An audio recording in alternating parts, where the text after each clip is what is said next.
What became of the likely lad? What became of the dreams we had? Oh, what became of forever love? Oh, what became of forever love? No one ever knows.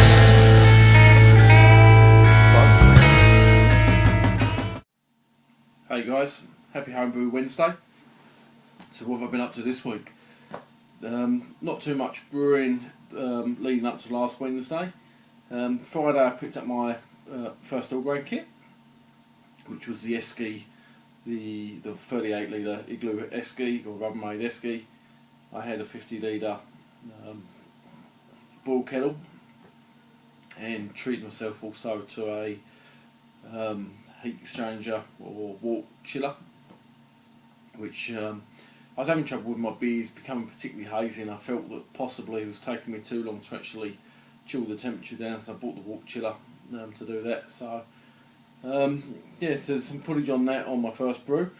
The brew that I made was back from Brew, Brew It Yourself magazine, an American magazine, which was, I think it was either the June or July edition, and the hour in there was 1503 Tudor beer. Now that was based on a recipe, or the first recorded recipe in Tudor times in 1503 of actual beer. Now the recipe, looking at the recipe according to the article, it wasn't, whereas in them days they used to drink, in effect would drink beer for sterilised water because water quality was so poor and infected. This wasn't quite the case. This was slightly different. This was quite a higher, for them times was quite a bit higher contents. This was about 4%. So I've brewed that. Never had it before.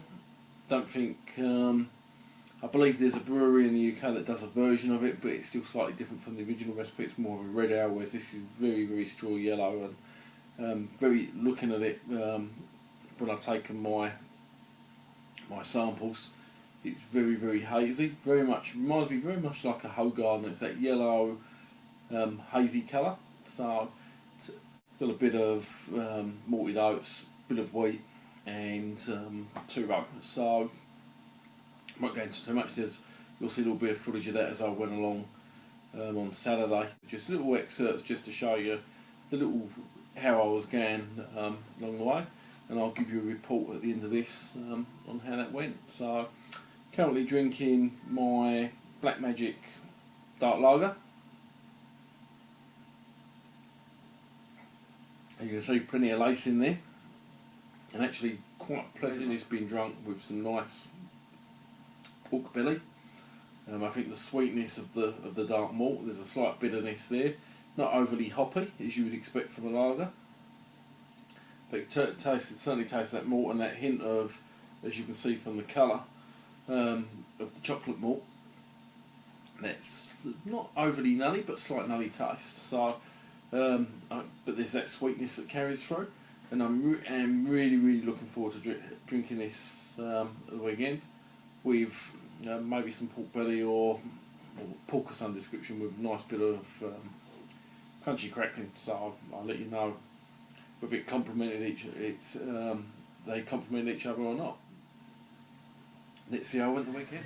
Hey guys, it's Sunday today. Didn't do a Homebrew Wednesday on Wednesday because I wanted to show you what I was doing today. As I've been going on for the last couple of weeks, I finally got my all grain kit, and that's what I'm having a go at today. It's my first batch, so don't know how we're going to go. I've never done it before, just doing bits and pieces that I've copied from YouTube and reading up, so I'll do some glimpses as we go through. But just thought I'd give you an idea of the recipe. It's a recipe from 1503. It was the first recorded beer recipe in the UK. So it was in King Henry VII time.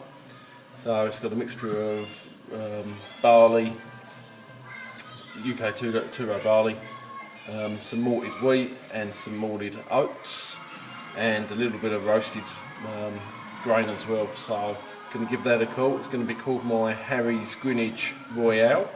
just purely because Henry VII lived in Greenwich, or Royal Greenwich as it's known. So that's the grain bill, so you can see they're just shy of 6 kilos there. So there's 4.11 kilos of English Pale Turo, sort of nearly a kilo of malted oats, same again of Pale Wheat, and also then a very tiny sprinkle of best smoked. Into that I'll be adding about 30 grams of English or East Kent Goldings to try and make it as traditional as I can, and I'll be using Dan Star Nottingham yeast, which I made the starter over the last couple of days, so that's in the fridge at the moment. I'll take that out shortly to start bringing that up to room temperature. Probably just as I start the boil, I'll probably do that. That's my boil kettle. I'm currently heating up my water to do my mash. That will go into the mash tun eventually. So I'm heating that up to 67.5 degrees as per the recipe on directions on beer smash. So you can see it's about 55 at the moment, so not too far to go. So there's the mash tun.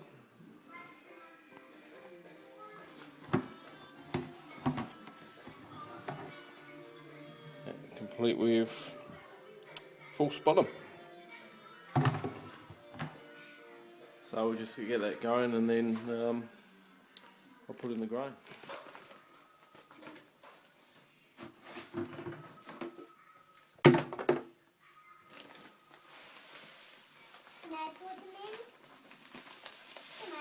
No, I'll do this now.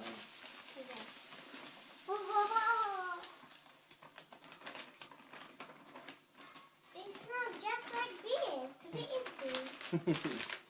Right, do you want to stir that? Yeah, it smells so nice. You need to stir it for me like that. Okay? Okay, I'll make sure Quick, there's 'cause I've got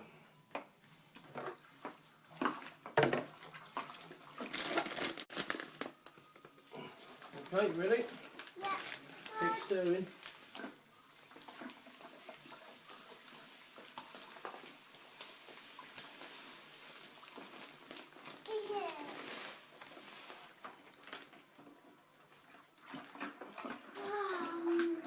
Can I have another go? In a minute.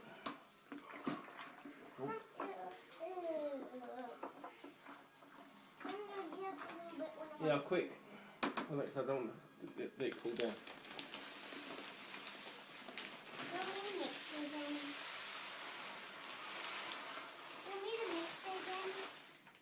Yeah. Now? Yeah.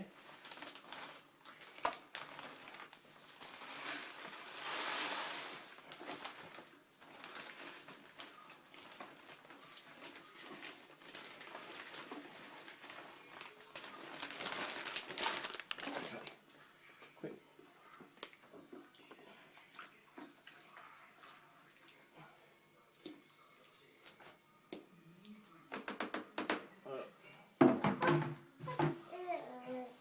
So I'm now just sparging the remainder of the grain.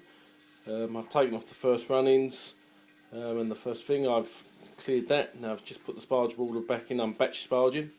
Done the second runnings, get it nice and clear as you can see there now. So I've got the mash kettle up to temperature, and I'm just waiting for it to get to a rolling boil before I do the hop addition. I'm just cooling the wort down now. I've got the wort chiller in there. I was deciding, that's been in there for 15 minutes, at the final 15 minutes of the boil.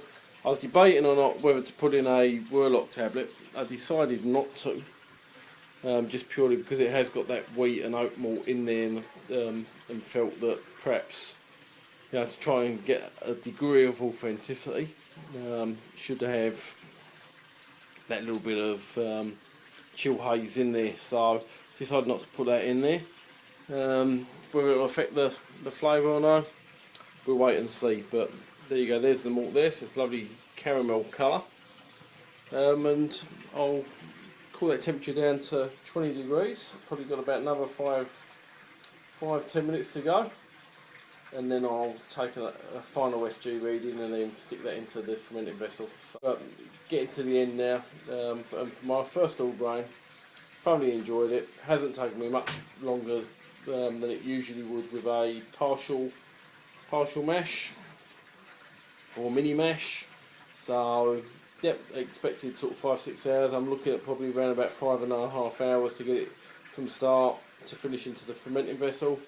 So overall, been a good way to spend a Sunday. Finish this, I'll have a swim and a pint. Can't really see it. It's actually reading at 1050, so the estimator was 1059, so we're slightly down there, but hey, so lovely. I'll get that into the fermenting vessel shortly. So just now throwing it into the fermenting vessel. Nice bit of aeration there as it goes in. So we'll let that go up to 22-23 litres, and then whatever's left we'll probably end up sort of getting rid of, but yeah, so all bar done. So as you can see, it went reasonably. It wasn't without its disasters. I had plenty of water all over the floor. I know now, having sort of entered in the data, the efficiency was only about 50-55%, and that was mainly due to having read up. My sparge time was far too quick. It was only about sort of 15-20 minutes. I now know that should be more, I suppose, a little bit of impatience, but I know now that should be more sort of nearer to the hour mark, so that would account for that efficiency. I had a pre-boil gravity of I think 1040, and it ended up coming out about 1050. So I'm probably looking for a beer of between 4.5 to 5%. As I said earlier, it's a very, very hazy colour, and yeah, look forward to giving you that review, whether that's good, bad or indifferent, in the coming weeks and months, probably early next year. What else have I been up to? So I kegged my Black Magic Ale, as you can see I'm drinking, and also kegged and carbonated my Pete's Wicked Brown Ale clone. Both of them I've been very pleased with. My Pete's Brown Ale came up exceptionally clear. I stuck that in the fridge in the kegerator for I think it was near on 2 weeks, and then cold filled it, and it really has polished that beer up quite nicely. This one went straight into the keg from the fermenter, and I probably, truth be known, probably should have lagered it for maybe slightly longer. I don't think you can see there. There's a slight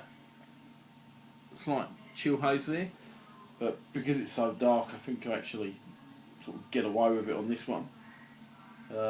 Certainly doesn't affect the taste, as you brew tubers all know. This evening, once I finish making this, I've got my, what is it on? I've got my smack pack, all nice and faded. I'm about to make my yeast starter for this weekend's brewing. Been great catching up with you guys again. Apologies again for missing you last week, but stay tuned. After this, I'm also going to be uploading. There's another beer review that will be going up in the next day or so, and look forward to letting you know my adventures in brewing next week and how I go on Sunday. Cheers guys, enjoy the fruits of your labour, drink beer, happy Homebrew Wednesday. Oh, what became of the likely lad? What became of the dreams we had?